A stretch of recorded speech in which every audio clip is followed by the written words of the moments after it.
Okay, this is the quick test problem from class. I'm going to wrap it up here. So I want to know the charge on, or the force on Q1. Q1 is going to have two forces acting on it. One of them will be F, the force on particle 1 due to particle 3. The other will be a force on particle 1 due to particle 2. I can calculate that. F13 will be 9 times 10 to the ninth.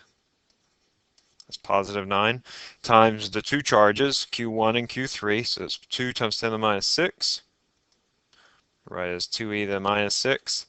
3 times 10 to the minus 6. I'll write it as 3e to the minus 6. Divided by the distance squared, and this distance is 5 meters from the Pythagorean theorem.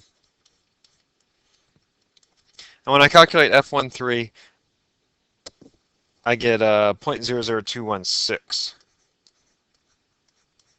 newtons. In a similar way, when I calculate F12, using those charges for Q1 and Q2, I get 0.008. Now if I draw my vector diagram, I have a vector diagram that looks like this.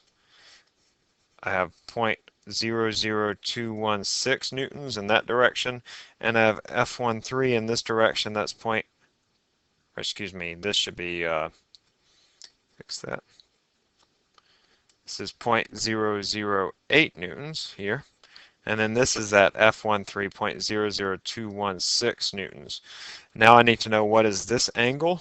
That is going to be the same as this angle right here.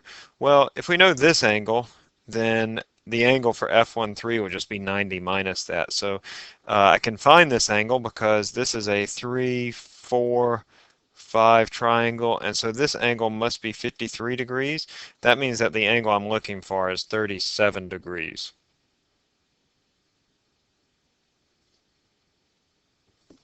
So now I can find, if you don't know how to find this 53 degrees, you can use your tan function, or if you don't know that that is 53 degrees, you can say the inverse tan of 4 divided by 3, that's opposite over adjacent,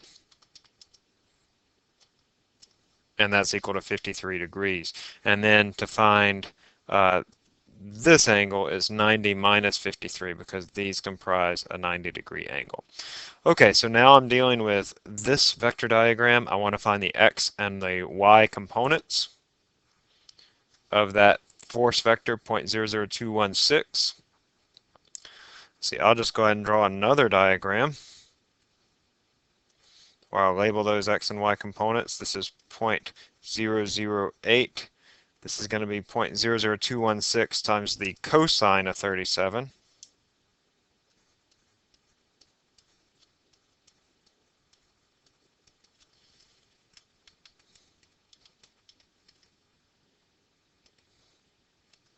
I get 0.0017. And then the y component is in the negative y direction. That's going to be 0.00216 times the sine of 37. And I get 0.0013. Now we do the sum of the forces in the y direction. That's going to be 0.008 minus 0.0013.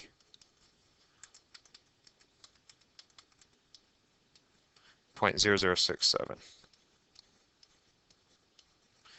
And then the x component is still the same. So now I have a vector that has an x component of 0.0017 newtons and a y component of 0.0067.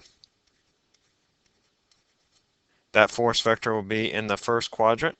I want to find this angle, I'll call it theta, and I want to find the magnitude of that force vector. So it's going to be 0.0067 squared plus 0.0017 squared. Those are the x and y components. I square root that to find the hypotenuse of that triangle.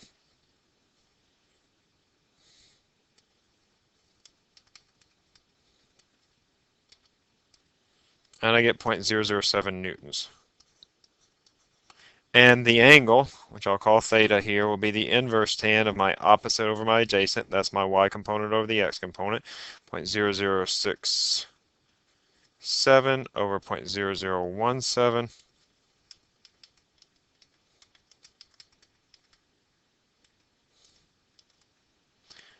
and I get 76 degrees. That's above the plus x.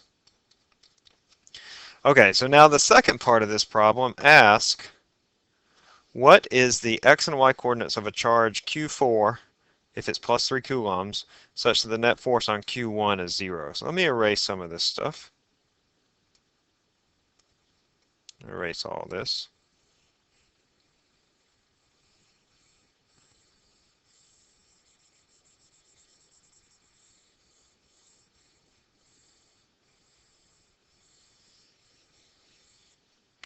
Now, I already know that my force on this charge is in this direction. That is the net force on that charge. Now, I want to know where can I place a positive 3 microcoulomb charge so that the net force on that particle will be 0. So I want to know where can I place a positive 3 microcoulomb charge such that this force is equal and opposite, giving the net force equal to 0. So you can probably imagine, since this is positive, that my plus 3 microcoulomb charge is going to have to go up here somewhere because it will provide this force that's in the opposite direction. So first we can just determine the distance, that is this distance here, and then we can find out what are the x and y coordinates. So let's say that that force, it has to equal to the magnitude of the force that we found before, that's 0.007 newtons,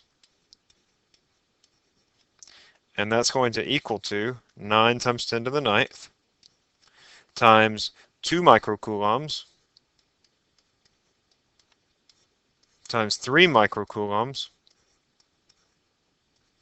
divided by r squared. And then we solve this for r squared. So that's going to be 9 times 10 to the ninth, 2e to the minus 6.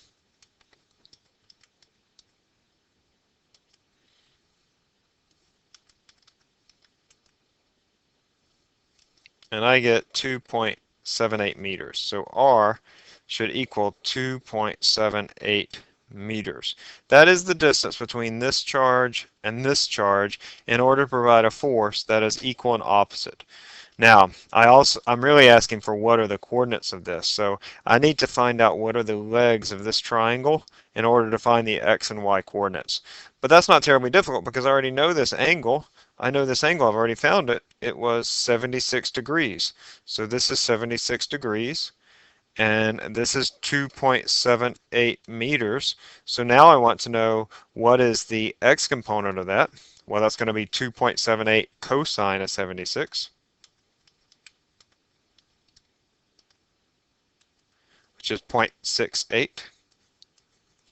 And the y component of this side of the triangle, or the y side of this triangle, is going to be 2.78 times sine of 76, which is going to be 2.70. Okay, so those are the sides of this triangle based on the hypotenuse and the angle of the force, which is the hypotenuse of the triangle.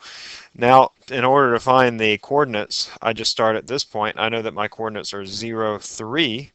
I add 0.68 to the x component, so that's going to be 0.68, and then I add 2.7, so that's going to be 5.7, because I added it to the y axis. So that's the final answer, that it should be at 0.68 and 5.7.